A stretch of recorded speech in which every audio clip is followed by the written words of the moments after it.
Vou estar falando um pouco sobre esse debate aqui.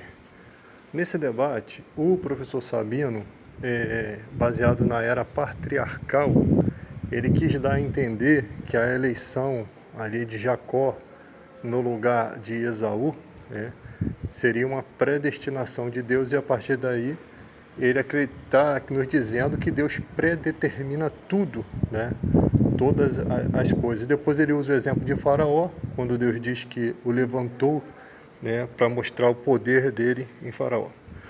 Vamos partir de um princípio. Buscar a palavra de Deus sem o desejo de encontrar a verdade, mas só para questionamento, daí Deus olha o seu coração e você não consegue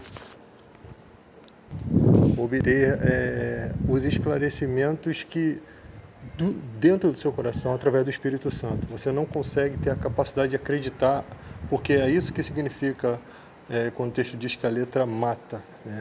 A loucura de Deus é mais sábia do que o homem. Tá? Outra questão, a Bíblia fala que Deus é amor e que não há nele treva alguma. Então, a gente tem que partir do princípio de que Deus não é injusto. Ele é o justo juiz. Então, todas as vezes que aparecer algo na Bíblia que parecer ser injusto, você tem que ser levado a considerar que Deus é amor, Ele é o Criador, Ele tem o controle de tudo, e Ele é justo juiz. Ou seja, Ele tem atributos muito mais poderosos de virtude do que um juiz humano que seja um cara que realmente leve a sério os requisitos da lei e da vida. Então, quando você perceber que um texto parece ser algo injusto, leve em consideração, porque esse mesmo texto que você está questionando,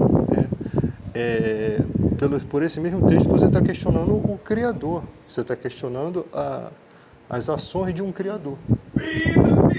Então, quando não existe essa aceitação de que Deus não tem impureza, de que Deus é amor, é justiça, logo passa a se ter uma certa desconfiança nas coisas da maneira como Deus conduz o mundo. Outra questão que não está sendo respeitada nesse debate é o seguinte: a Bíblia ensina que um filho chamado para pastor e mestres. Nós estamos no século XXI. Quantos mestres em teologia vocês acham que tivemos no curso todo da igreja, na trajetória toda da igreja? Será que o cara que faz um comentário bíblico com mais de 600 PhDs em teologia, corrigindo aquilo de anos e anos, será que os caras vão cometer equívocos assim absurdos? Porque o professor Sabino, ele levanta bandeiras totalmente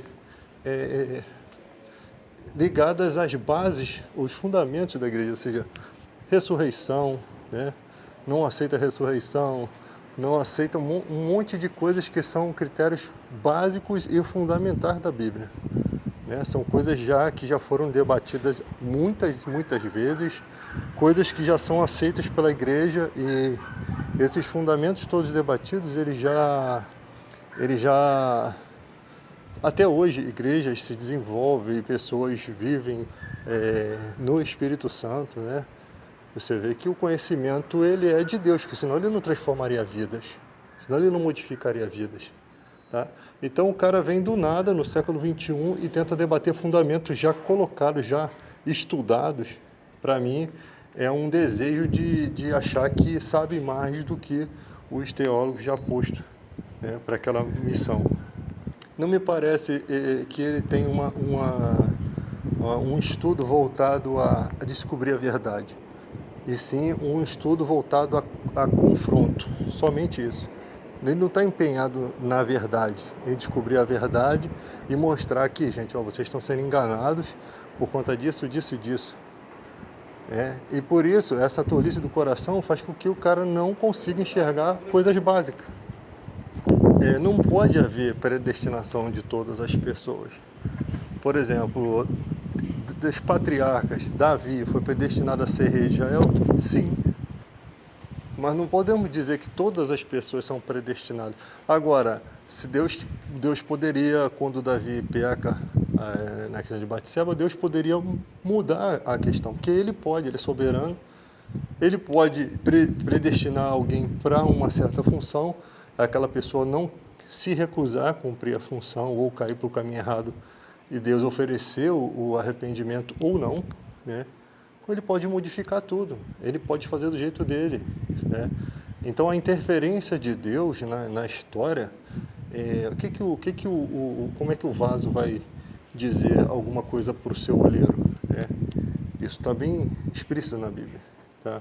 Então na questão patriarcal, você pega a questão de predestinação, Abraão, pai da fé, tal, pessoas que vêm para esse propósito, nascimento do filho de Abraão, por meio de ele já estando velho, né, mostra que Deus pode mudar qualquer circunstância. Como uma mulher estéril, predestinada a não ter filho, né, naquela época não havia ciência que pudesse modificar aquilo, e Deus fez com que a estéril desse à luz. Pessoas que já avançaram a idade, posso dizer que pela vida, pelas ordens de Deus acerca do corpo, da velhice, estão predestinadas a não terem filhos. E no impossível Deus faz nascer o filho. Então, qual é a dificuldade de se entender isso? Agora, em nenhum momento as pessoas estão predestinadas, porque seria um ato de injustiça, predestinadas a viver no tráfico de droga, a morrer no tráfico de droga. Não existe isso. Isso daí Deus seria mau. A predestinação bíblica é sempre para um propósito bom para a humanidade. É sempre para um propósito de melhorar a humanidade. Na questão lá de Faraó, anos e anos, maltratando um povo. Muita gente, quando via os escravos se procriando mais do que o povo egípcio, né, queria dizimar aquele povo, porque estava vendo numa estratégia de guerra que aquele povo estava crescendo muito, né? Então, se Deus não quiser deixar com que uma pessoa se arrependa e quiser mostrar o poder dele naquela pessoa, ele vai fazer, tá? Porque como Deus conhece o coração do homem, ele sabe se uma pessoa vai de fato se arrepender. Tem gente que se recusa, ele sabe. Então, Deus pode não querer interferir, como Jesus mesmo falou. Se eu fizesse os sinais que foram feitos aqui na cidade de vocês, na minha cidade, em Sodoma e Gomorra, se eu fizesse lá os mesmos sinais que eu fiz aqui, eles creriam. Mas Deus não quis que fosse dessa forma.